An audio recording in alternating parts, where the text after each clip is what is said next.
Hey. Hey. Hey. All right. Well, if you saw our last video, you know that Syd and I are both graduated from from our institutions. Yeah, sister. And we did a part one last week just talking about like the inevitable feelings of like graduation. The post-grad feels that come with. Totally. And this week we're just going to talk about it again because it's really hard. And it's our podcast, if you didn't know. Literally. And I did graduate a mere 3 days ago. Yeah. So I feel like I'm equipped to really talk through the emotions and the feelings. Totally. And, you know, we're going to get into some other stuff too. Very exciting. And I just want to give you guys an understanding of the atmosphere right now is that if you've watched any single podcast episode, me and Ellie have brought this up every single goddamn episode. Mm-hmm. And it's that growing up, our thing was driving in the car together and going to very specific places in our town. And one of the most significant is where we are parked right now. But we're sitting across from the beach right now, enjoying watching the waves. We talked through a bunch of really just fun things just now before we started rolling. Yeah. Good things. Shout out my sister. And so we figured no better place to talk about growing up and the changes of post-grad and what comes next in this stage of adulthood than really like our roots in this place. Yeah, I agree. So that's the atmosphere. That's the atmosphere. That's the vibe. I think that in terms of my own graduation journey, I'm 23. Mm-hmm. So I graduated high school in the midst of COVID. So I was like a COVID senior, COVID freshman. And I feel like that transition was so shaken by everybody else simultaneously going through like a world pandemic, which is insane. And so I feel like that transition, like I didn't really have a lot of time to like sit and be like, oh wow, I'm really opening up this next chapter of myself. And a lot of my friends and I talked about like maybe like the quote unquote damage that happened because we didn't have that like kind of period of like freedom between high school and going into college, right? There's nothing really, you're just waiting to go off to college. And because of that, I feel like I was maybe ill-equipped. Well, I don't have anybody else's like experience alongside mine, except for people that are my age, not people that got to not experience COVID when they were in school. And I feel like that just really shifted the way that I approached graduation because I was so unused to the messes of my life not being the messes of everyone around me's lives. I actually think that's a really good way to put it. And I graduated a year after Ellie in high school. And if you lived in California, or I know like a lot of other states were like this, but my experiences in California is that we didn't ever go back after COVID. Yeah. Like I never went back to school. I never did the full experience. And so when I transitioned to college also, I got there and it kind of felt fake because the summer going into college, it wasn't the same like summer of freedom and like having your first moments with all of your friends before you leave because there was still a lot of regulation on like how to go about that. And then I got to college and it was like, okay, for the first time in 2 years, you're going to go to an in-person class and you're going to whatever. And so it was like a completely different experience. And you're living in a dorm with a million people. And I went to a large school like you did. And it's like all of a sudden I had classes that had 200 people in them. And I was like, I don't know the last time I've been around 50 people. Yeah. And it was like you had to wear a mask and there was all of the things that go along with that. And so I think very similarly, it was the thing that got me through that transition was like I had a wonderful roommate also named Ellie. Yeah. I had a wonderful roommate and I had wonderful friends that all had very similar experiences. And so same how you said, it was like it was the mess of everybody's problems. Like my experience was not unique. Totally. And now I feel like my experience, I mean, I know everybody individually probably feels this way post-grad, but it feels so much more unique because you didn't just endure a like mind-altering experience together. Like post-grad is a step that everybody that goes and seeks higher education goes through. Whereas like COVID was something that everybody went through. Right. Like it didn't discriminate, right? And so now I'm like, it feels less inclusive to go through post-grad. Totally. And I think the biggest hit probably, and we talked about this last episode, is the loss of community. And I would say that was the hardest thing for me because now the ways to make friends are so much harder. The way, like, what everyone's doing is so different across the board. There's nobody, we talked about this last episode, there's nobody telling you that this is exactly what you need to do in the exact way. And that's incredibly daunting. And I think that was the hardest thing too I was just thinking as you were talking that I have been through adversity in my life. Like on paper, graduating college shook me a lot more than like the trauma that I went to and the trauma that I've been in therapy for years. Well, maybe that's not 100% true. I think it shook me in a way that I've never been shaken before. Yeah, totally. And I think it's because when I was going through a lot of things in my life, I had to show up and I had to go to school every single day, right? You didn't get the option of like isolating yourself fully. You were always around people. And I wonder if there's something to that. I really wonder if there's something about being around people and just having community in general that just kind of helps aid you. And though it's deep wounds inside of me, it's not huge existential questions that I'm asking myself. Or maybe I'm just more accustomed and more comfortable with the type of existential questions that come alongside trauma, because that's just a different type of like how you cope with life, not what you do with your life. See, and I think I totally agree with you. And I think that my thing has been that the part that scares me is not the like, okay, you have to be an adult and get a job and do those things. And like, that's not what scares me, because I know that there are people that have experienced this far more than I have, but I can only speak to my experience in the sense that I have really been faced with a lot of times in which I had to grow up and be an adult. Yeah. And like, you know, you get a job and you're paying things and you're doing this and you're showing up to work, and like, I've been in the position where I've had to be the adult. So I think knowing that I'm capable of going to that next step, it does not scare me of like, okay, now you have to go be an adult and get a job and pay your bills. Like, I'll figure that out. That's not what scares me. Totally. What scares me is that the forced proximity of relationships is gone. Like, you are guaranteed in college to find people that are your age doing the exact same things as you. And then when you leave college, I'm not guaranteed to just walk in somewhere and there's a bunch of 22-year-old people that are, you know what I mean? Like, your friends go from being this little bubble of like, they're in your sorority and they're in your friend group and you met in the dorm, to you're all the same age doing the same thing one step at a time, to like, we just went to a book club 2 nights ago, and the age range was anywhere from 22 to 35, like in the group that we went to dinner with and hung out with. Loved them all. We had such a great time. We've made such wonderful friends through that. Like, I'm really grateful, but it's just so different. It didn't feel as structured as the way that college relationships are structured. Totally. Like, in high school and in college, you are guaranteed that you will meet at least one person you can be friends with, because you are forced to. Like, you are forced to join a club, or you are forced to sit in a classroom together, or you're forced into a group project, or you're forced into whatever. When you're an adult, you're not forced into shit. Yes. Like, there's not one person that I'm sitting next in a lecture with that I have to do a project with. Like, I can either walk into a coffee shop and say hi to you or not. Exactly. My point was that when me and you, I think both Syd and I really relate on the level of like having to grow up before a lot of people our age had to grow up, right? Or at least in our community personally. Our community personally. And I think we were never given a choice. We didn't have a choice. It was either grow up or get stepped on. You had to grow up. We had to grow up. We didn't get a choice in that. And I think both you and I, maybe the reason that we struggle so heavily with this is because there are choices. There are circumstances where what I'm about to say is not true at all, but there's almost a freedom to be found in not having a choice. I completely agree. The two people in the world. Is he going to give me a parking ticket? Because we forgot to pay for parking. So, it's okay, we just did. Okay, we'll do it right now. Thank you. So anyway, weirdly, in a very strange way, there is a lot of freedom in not being able to choose, because when you have to grow up really young and when you have to do a job, you don't have a choice. A lot of your life then comes into play, and because one aspect of your life doesn't have a lot of freedom, then all the other aspects of your life become fun.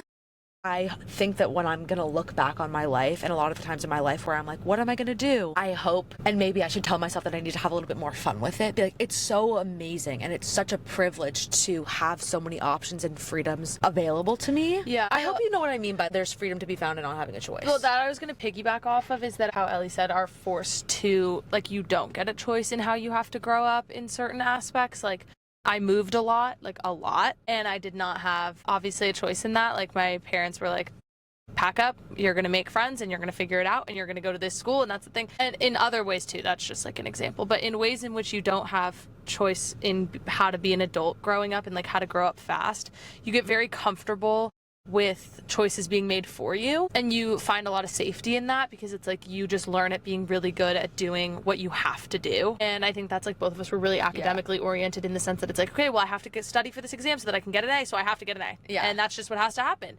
And I personally struggle a lot with choice, and obviously obviously you need to take like what we're saying within the context of what we're saying it. Like, this isn't us saying like, oh god, like women, we shouldn't have a choice in anything. And if you take it that way, then you didn't watch the episode and you're not keeping it in context. Like, I'm not gonna stand here and like get freaking hated on because of this quote. Like, you need to understand it in the context of what we're saying, where it is a beautiful privilege to be able to choose what we want to do next with our life, and I'm so grateful. But having a choice is paralyzing. And I think that's what we're trying to get at, is that it's so lucky that for one of the first times in both of our lives, we really are in charge of our next steps and our own destiny and our own future.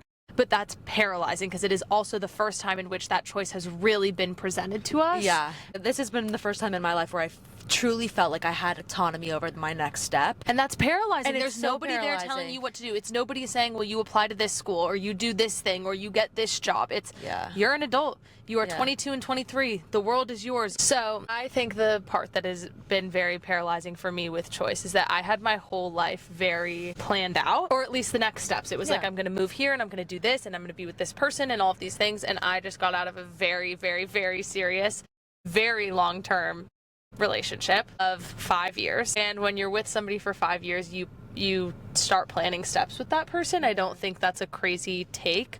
Obviously, like, the next steps we're getting married. Like, we were still kids and we started dating when we were 17. That wasn't not a conversation that you guys were having. Yes. But and that was included in the steps of, like, we're going to move, and then eventually we move in together, and then you get this job and I do this thing and we end up in this place, and then we'll get married at this point in time. And like, you start mentally building a life, like, because that person is obviously going to be included. And so for better or for worse, I'm no longer in this relationship. I've been out of this relationship for almost a full month now. Almost 4 weeks. And that's a huge change, and also something that I didn't necessarily have choice in. Yeah. It wasn't my decision, and those next steps are now not there. There is no, like, you are going to do this with this person and have this thing. And so that change has been really hard for me. Breakup hardship aside, because heartbreak is hard for anybody, and it sucks no matter what. Like, there's all I've learned from this experience is that when people say, like, there's nothing I can tell you other than, like, I'm sorry it gets better, they're right. They're so right. There is not one thing that somebody could say to me that is going to change my world or make me feel healed or better. Like, it sucks, and that's the truth. And so heartbreak aside, like, that's going to be a whole other episode. Totally. Because we have great breakup advice, I think. But I think when I got broken up with, suddenly every song that has ever been written about a breakup, I was like, I get it. The breakup wasn't your choice either, so No, you it were very wasn't. much in my shoes And I as think well. A breakup is a really great example of the idea of when you don't have choices or freedom in that, because, and I said this a couple of days ago, people don't realize that it's actually significantly easier to be the one that's broken up with. And I know that's a crazy fucking thing to say, but you are not, somebody made the choice for you. And you don't have to you're single now. You're not battling over what did I make the right decision? Was I wrong? Am I the villain? All these things. You got broken up with, and now you're like, okay, so this is my life. And the person that does the breaking up with has to be the one riddled with, did I make the right choice? Did I not make the right choice? Was this the right thing to do? And so breakup, heartbreak aside, because there's that in itself is a change and a hardship that I'm trying to figure out very hopefully. If you know me in person and you're seeing this, hopefully I've handled it gracefully in front of you. I'm really trying. She has. She's not giving herself no. She has handled it incredibly. Thank you. Really well. Thank you. But the hardship of that on its own is one thing, but the change and the choices that are now presented to me is another thing, because I, for the last 5 years, have had either somebody that is helping me make those choices, like a teammate that's being like, okay, well, there's two people to consider here, and why don't we make these choices together, and like thinking out those steps with me. Or I would just pawn it off to him and be like, your choice, I don't want to do it. Like, right? Like, make that choice. And so not only are, like, the day-to-day choices that you are making of, like, and we move and we do this and what are we eating for dinner? And, like, that sort of thing. Now, like, the life choices are in front of me, because it's like, not only do I have the whole world in front of me after graduation to, like, be like, what do I want to be? Who do I want to become? What do I want to contribute to the world? But it's like, I have the whole world in front of me for real, for real. Yeah. Like, now you have to start dating. Sorry, not to add fuel to the fire. It's like, so much of my life has been like, well, we have the same friends and we operate in the same communities and we're in the same spaces, and now it's like, oh God, like, not only did I did always want to be in those spaces and those communities. Like, I want to make it clear I wasn't being like dragged around to places. We had a very great relationship. I'm not here to shit on my relationship. We had a very healthy relationship. I have nothing but, like, truly, I do have so much peace and love for this person. Like, that's really all that there needs to be said about it. Now it's like all of these choices over the last 5 years that have built me into this. We started dating when I was 17. I'm 22 now. Yeah. Like, now I'm starting to rethink, like, oh, well, like, going into this next phase of my life, like, do I want to start doing this thing? Maybe. Yeah. Do I want to hang out with these people, perhaps? Yeah. For the first time, it's like, I feel like the biggest part of the thing that this has been the hardest for me in post-grad and, like, newly graduated starting my life has been, not only do I feel like I'm starting over as an adult, but I'm also starting over in, like, my own way. Like, I'm starting to rebuild different relationships, like friends that I just like, I'm like reconnecting with, and I'm like, oh my God, well, I'm moving home and maybe we can hang out. And like, just like girls that also are moving home because they graduated, and like, there's just different things that like, I don't think I would have had the choice of, or like even considered making that choice had this not happened. Totally. And so I think that's been the hardest thing for me, is that like, I'm already, Ellie can attest, I'm really bad in change. It is not my strong suit. I do not like things that I am not in charge of or in control of. I'm now, not only am I in control of my own destiny, but I just got so much more control over like my own autonomy in life. Like, in the sense that like I'm not making decisions literally with anybody else in mind but myself. That's horrifying. It is horrifying. That's horrifying. I want everybody's opinion weighed in on my decision. Like, Sydney was trying to make a decision a couple days ago, and I told her originally in the kitchen, I think this is a great idea. She proceeded to call every motherfucker under the sun, including my girlfriend, being like, hey, she's one of my friends. I know, no, I know, but I'm more so saying that like we were gonna have the same opinion, and like going to every single, she loves a peer review. It has to be peer reviewed by every source she knows, and I get it. Like, I really do understand that need.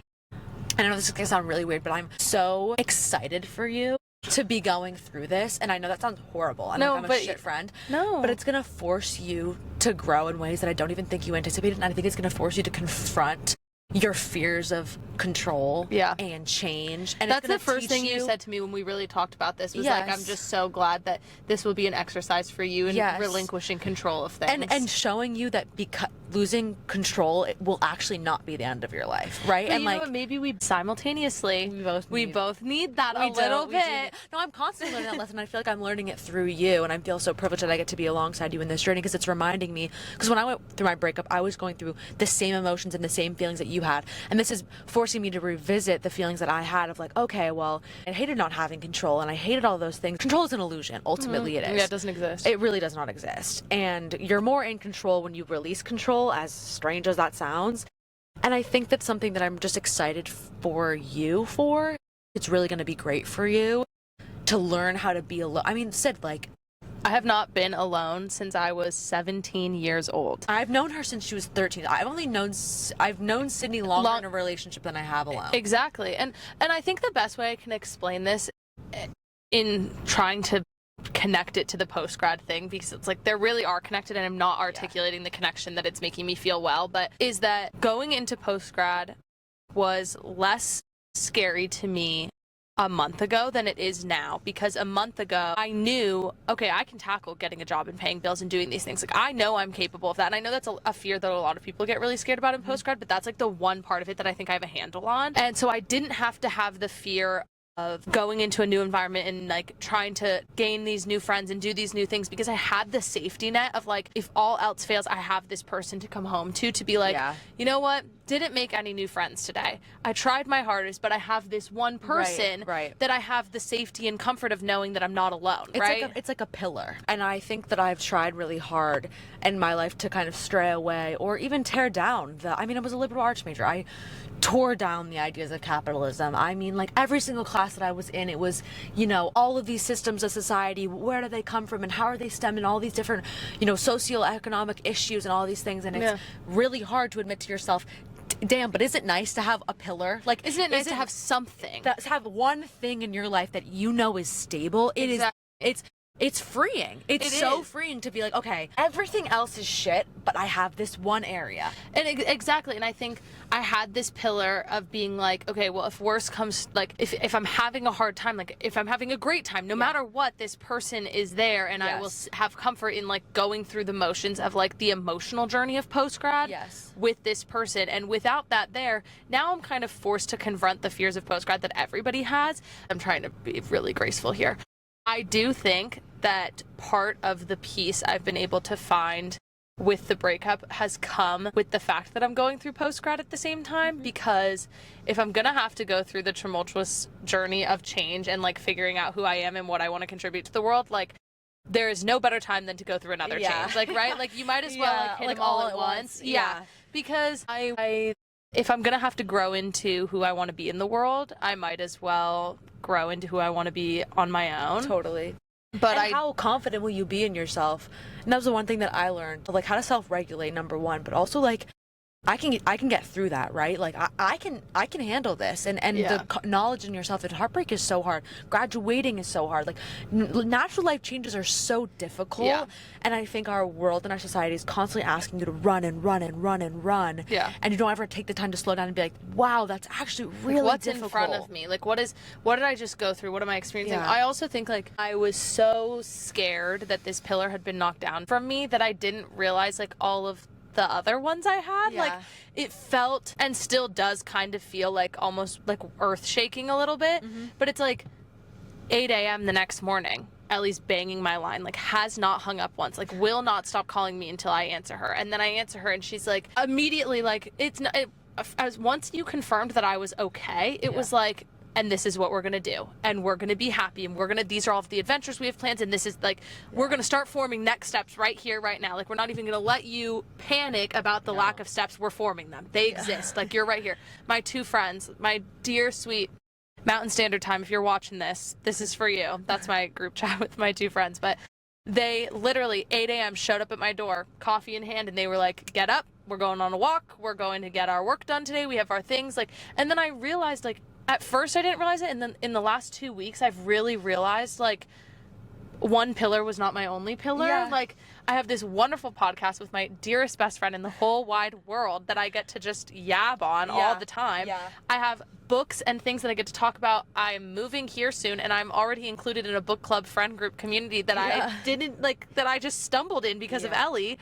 I have wonderful friends at school that were willing to they got a text from me at 3 a.m. and showed up at my door at 8 a.m. and were like this has forced me to do the whole like, wait, let me look up and be like, what did I just go through and what is around me, and like really like pause. And that is terrifying, but also makes post-grad seem so much less scary, because a month ago the worst thing on earth that could have happened to me, like I thought would be this breakup, and I was like, this is the worst thing on earth, like this and post-grad, like this would be the worst thing on earth. And it made me realize, like, everything is going to be fine. Like, post-grad is going to be fine. Like, you are going to have all of the emotions and all of the fears and all of the things that we have been existentially crashing out about since the day of your graduation. You don't realize how many pillars of stability you have in your life until something forces you to hold on to them a little bit.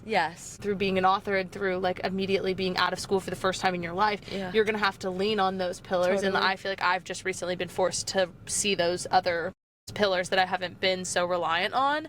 I feel way more equipped this time around because I graduated from undergrad, and then I immediately went into graduate school, and I went through my breakup. So it was like so many things back to back, and I think at that point I felt so lonely and so isolated, and I guess I didn't really realize how much of a life I had built for myself. Like, I think the scariest thing for me in undergrad was that I was moving back home, and I didn't have a life here yet. Like, I didn't build a life for myself, and I think if I was going to give one piece of advice to you, it would be to find just one little tiny area of community. And I know that might be hard, but I think that weirdly joining the book club has been actually like really, like every month I go and I see these people. Okay, I get to see these people, and I get to have relationships, and I get to have a relationship. And beyond that, the book club has spiraled into all of these things for you. Like, they're texting, go to dinner, let's go to a Dodger game, let's do this thing. And then it becomes that one little piece of community has now become like, it becomes a pillar. Yes, exactly. And I think when I was going through my breakup, the friendships, it deepens your friendships so much because you cannot for 1 second pretend that you're okay. And it forced me before I had gone through that, I never told my friends. I was like, yeah, I'm great. And at that point, there were times where I'd be like, yeah, no, I'm not okay. And weirdly, in that moment of being like, yeah, no, I'm not okay, allowed my friends to lean in a way that I never expected. And it shows you those pillars. I think that's why I've been able to look around and be like, whoa. Yes, like you have these great friendships, and you focus so hard on this one person a lot. And I'm totally understand, because a lot of your life, I mean, everything you see glamorizes relationships, billboards, all these things, right? Like, it's everything to you, but the other aspects of your life are just as big and just as huge and just as supportive and can hold your weight just as well. And I think the important part is to just allow yourself to, and if it's not book club for you, maybe it's rowing, or maybe it's beach volleyball, or maybe it's sewing, or maybe it's joining a run club or a cooking class. But also, I think the analogy that I'm realizing as we're like talking about this is that post-grad going through postgrad and going through a breakup feel so similarly. Totally. They are such parallel experiences because both of them rock your world a little bit. Yeah. You feel like your community and your sense of belonging and your sense of home and your sense of safety are all ripped from you. If you're going through a breakup, you lose not only that person, but probably some friends along the way that were interconnected, probably some sense of community. There are certain places and restaurants and things you don't want to go to anymore. And if you lose postgrad, not only do you lose your college town, but your friends aren't right next door to you anymore. You lose that community and those little things that you would do on the weekends. They're not readily available to you anymore. Totally. I think the universal thing that connects them is that it is impossible to understand what either feels like until you're in it. Yeah. I had never been through a breakup before, and when you were going through your breakup, like, I could empathize, I can be there for you, I can support you, but I could not ever grasp the level of what it feels like until I was in it. Yeah. And the same thing with postgrad. Like, I remember one of my best friends calling me, and she's 2 years older than me, and she was like telling me, like, bro, postgrad fucking sucks. And she was telling me all the things, and I was like, in my head, I was like, yeah, but like, your whole life is there. Like, you get to move and you get to do all these awesome things, and all of a sudden you get to go, like, you're an adult with like adult freedoms. And now that I'm in it, I'm like, my God, I had no fucking clue. Yeah.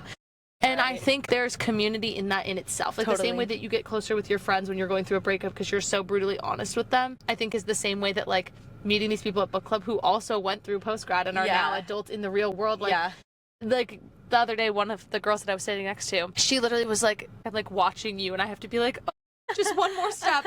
It's almost there. Like, she kept being like, I feel like I'm watching a baby take its first steps. Like, you want to swoop in and catch them, but you kind of have to let them just like waddle on over, and it's going to be okay. My biggest thing about all of my feelings about all of this is just like, you will find pillars no matter what it is. You found them in college, and I think you need to remind yourself, if you haven't already, that you moved most likely probably to a new place that you've never lived in before, whether it was a new state or a new city or a new area with people that you'd never met before, and you were able to find pockets of community and form your own pillars. So who is to say that post-grad you cannot do the exact same thing? Exactly. And who's to say that there's not so much more joy to be found in that? And I think friends don't ever underestimate. I feel like one thing that's like really sitting with me is, and the thing I love about this podcast is I love that we're like actively going through things, and that every week we get to sit down with you guys and talk about the things that we're actively going through, heartbreak, graduation, whatever, because I feel like there's not a lot of people that are like actively like, I'm like, well, like doing it. Like, I'm not like reflecting. I'm like, I'm doing it. Yeah. And I think the only thing that I've learned thus far is how incredible community is. And I feel so lucky that Syd is here this week. Like, she is going to be here for 10 days. And I flew for Ellie's graduation. And I'm so grateful because I have, first of all, I get to see a glimpse into like the life that we're gonna have when you move here, which is very exciting. But it's also like, okay, I get to have my best friend right next to me. I get to talk, like, it's just such a privilege, and I feel like community and friends are just don't underestimate everything. The power of that. Also, don't underestimate your own resiliency. Like, I think that if you are in the same mindset that we are right now, of like sheer panic, don't underestimate your resiliency, because I'm pretty sure postgrad is probably the least tumultuous thing that you've gone through. I am sure that you have had to bounce back from some things that would shake everybody to their core. I know that we have. Yes. Don't underestimate yourself. You are very resilient. It takes a lot of resiliency to just get by on a regular day. Yeah. And so, I mean, don't underestimate yourself. Don't do yourself that disservice of prepping for failure when you have yet to fail before, and, you know? And the failure might be the thing that leads you to your biggest success. Failure and endings are actually a lot better than I think people get credit for. I totally could not agree more. Failure is proof that you overcame something enough to try it. Exactly. Now we finished the correspondence. Oh my God, so good. If you're new here, we do Book of the Month. Join our book club. It's a great way to just hold yourself accountable. We do sections of the book every week, and it's awesome. It's just awesome. I like it way more because I feel like I don't have to have the daunting nature of a choice to read the book within some amount of time during the month. Instead, we get to do like sections during the week, and now we just finished the correspondent, and we're going to announce our new book at the end. But I cried. I did cry. I love that we do Book of the Month because you read a certain amount of pages every week, and so it really forces me, as somebody who's a speed reader. Yes. And I'm a speed reader. She is. It forces me to like really think about the section I'm in and like get my points that I want to care about, because then I know I'm gonna have to come talk about it on the podcast. So I've been really getting so much more into the book than I would probably on my own free read. Yeah. And I think the reason I cried at the end is really because of how much I'd like been invested because of the way we were reading it. Yeah. Like I was so invested in every character in Sybil's life. Totally. Like, I mean, so invested, and her neighbor. I might cry when I say this. Am I good? When the last, like one of the last pages is when he is writing letters. God, no, I can't. No, I can't. Like, I refuse to cry on the internet, honestly. It's like one of my big rules. And I can't, because that rocked me to my fucking core. No, really, like, when she died, and he told how she died. Her death wasn't even the part that got me. Like, it was really sad. It was him. But you knew the whole book her death was coming. Like, she kept referencing her age and what she was going through. Like, you knew her death was coming, so I think I had time to, like, mentally prepare that Sybil wasn't going to be here forever.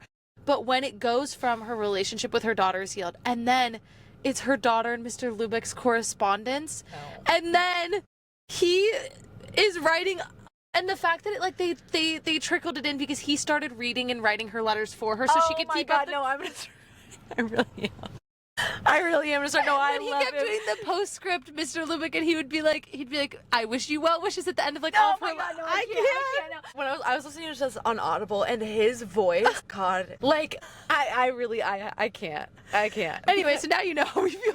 Oh my, it's such a beautiful book. With everything we've said thus far in our books of the month, like, I love that we get to see all the different characters. I love that we get to see their correspondence, which is so intimate. Yeah. I like that the correspondence continued after her death. Passed. I also feel really like, I'm so grateful she left the money. I know.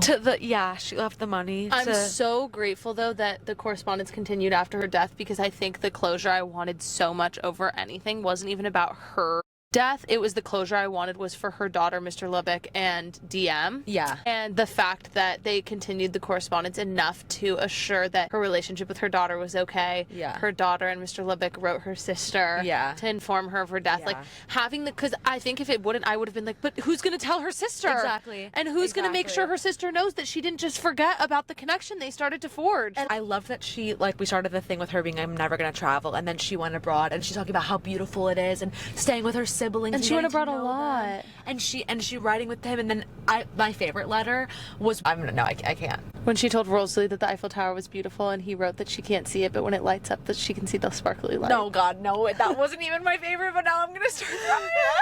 No, it was when she writes to Lubeck and is like, please, like, I'm done with this shit, like, please come here. And she, like, admits that she loves him and just wants to spend time with him. And, like, she was, and it was something about being like, I'm at the end of my life, like, I don't have time to. Yes, and why don't you just move in?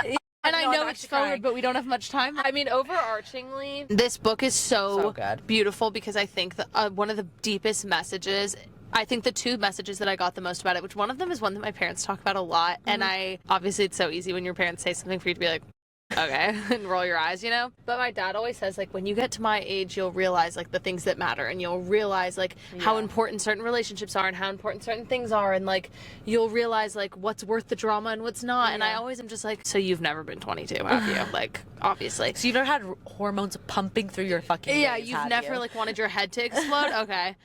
But then when I was reading this, and we were talking last time how we were so angry at the way she handled stuff with Rosalie and her daughter and all this stuff. And then I realized, like, towards the end, she did just accept her fate and was very much like, this is my life. Like, when she said, I'm just a girl. Yes. Oh, God. And you know what really got me? Fuck. One of the parts that really got me is when Mr. Lubeck found the letter that she tried to write to her late husband and just couldn't get herself to, and managed to send it to her daughter so that her daughter would have the closure that her mom really did try. And this book was so beautiful because it puts into perspective at the end of the day in life what is important, and it is very intentional human connection. Totally. Which is exactly what our episode's about, like the value of human serendipitous. For those who want. But it really is. It's about human connection. I feel like this book was, like, trying to show that it's not just about, like, fair weather friends and making sure you're surrounded by a ton of people all the time. She was so intentional about her correspondence. Like, and she always referenced, like, when I was younger, I would just write whoever, whenever, however. But then it turned into, like, she was writing her favorite authors and being very articulate about what they meant to her. And she was always writing the same people. And as her eyesight got worse and worse, she was forced to write the people that her correspondence was most precious with. Yeah. And I think that, like, is what really stuck with me, is, like, the intentionality behind human connection and real human connection, and also the power of the word, like the power of words and how like the fact that she always says that, like, when she was writing letters, she was like, you have to be so intentional because you're not erasing it and you can't delete it and you can't retype it. So it's like she chooses her words and drafts them over and over again.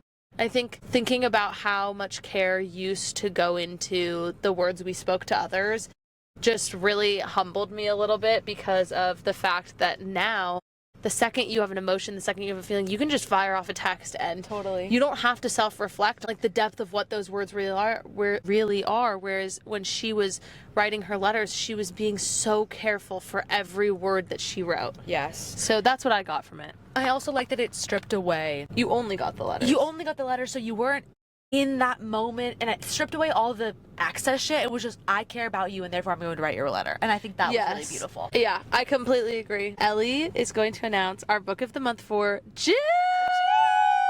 It's Ellie's month, if you didn't know. It's literally my mom. For your resident lesbian, your favorite lesbian, if you're watching this podcast, is Ellie. And it's her month! So we're doing Bury Our Bones in Midnight Soil. Wait, I think Bury Your Bones in the Midnight Soil. And let me tell you why I originally chose this sister, book. tell us. It was because, number one, it has all things that both Syd and I love. Number one, it's historical fiction. That's Syd for me. That's for Syd. Number two, it has lesbians. That's for me. Ellie. And then number three, because it's my month, I get an extra one, it has vampires. But that's kind of for both of us. Vampires? Vampires, yeah. Like, I read that book that I made you read. Oh, right. We did love that. Yeah. So it has all of those things. So I'm going to read the inside of the book, then I'm going to read the first line, which I think is a new thing we're going to try and do. Also, I know you, we want every month to read you the first line and also read you the dedication. I would also like to say that obviously it's Ellie's month, so this was kind of a given, but this is a queer book written by a queer author. So here we go. This is a story about hunger. 1532, Santo Domingo de la Calzado. There you go. Fuck me. Like, I should never try to speak another language.